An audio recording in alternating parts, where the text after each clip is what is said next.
The keeper of the flame beginning. The village of Emberfall, in the heart of a wind-swept valley. Nestled between jagged cliffs and a restless river, lay the village of Emberfall. Its name came from the eternal flame that burned in the village square, a beacon said to be kindled by the gods themselves. The flame, housed in a stone brazier, flickered day and night, never dimming, never dying. It was the lifeblood of Emberfall, a symbol of hope and endurance, and its care was entrusted to a single soul. The keeper. Elara had been the keeper for 3 years, ever since her mother, the previous keeper, passed into the stars. At 22, she was young for such a sacred duty, but her steady hands and unyielding spirit had earned the village's trust. He was tall, cloaked in dark furs, with eyes like storm clouds. They say it holds the gods' favor. I wanted to see it for myself. His presence unsettled her, though she couldn't say why. "Why do you guard it so fiercely?" he asked. "It's just a fire. The gods gave it to us to remind us we're never alone." "You're far from home, traveler," she said, her voice steady, but her fingers tightening around the vial of oil.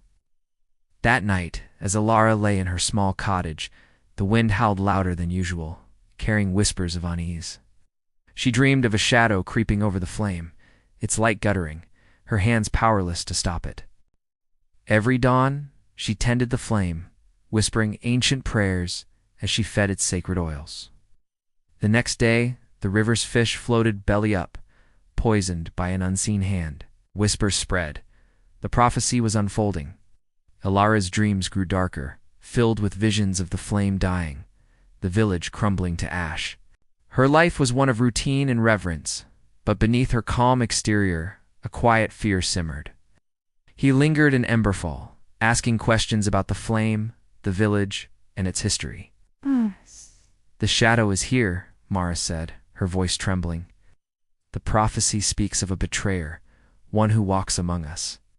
You must protect the flame, Elara, at all costs." The villagers, wary but curious, shared old tales, how the flame had burned for centuries, how it protected them from famine and plague, how it marked Emberfall as chosen.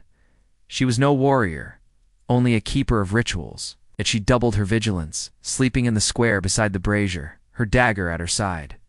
The villagers began to look at her with fear, as if she alone could stop the encroaching darkness. Kale listened, his eyes always drifting to the brazier, and Elara's unease grew. The elders spoke of a prophecy. One day a shadow would come to snuff out the flame, and with it, Emberfall's soul. One crisp autumn morning, as golden leaves swirled through the square, Elara noticed a stranger lingering near the brazier. "I've heard of your flame," he replied, his voice low, almost a growl. Elara's heart quickened. "It's not for idle eyes. Move along." He smirked, a flicker of something dangerous in his gaze, and turned away. The shadow's approach. Days passed, and the stranger, whose name, Elara learned, was Kaldid, not Leave. One evening, as she polished the brazier's stone, Cal approached again.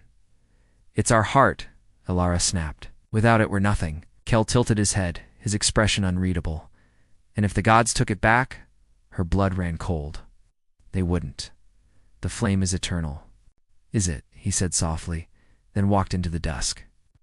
That night, the first calamity struck. A flock of sheep vanished from the pastures, their shepherds found unconscious, muttering of a shadow moving in the dark. She sought counsel from Elder Mara, the village's wise woman, whose eyes held the weight of decades. Elara nodded, but doubt gnawed at her.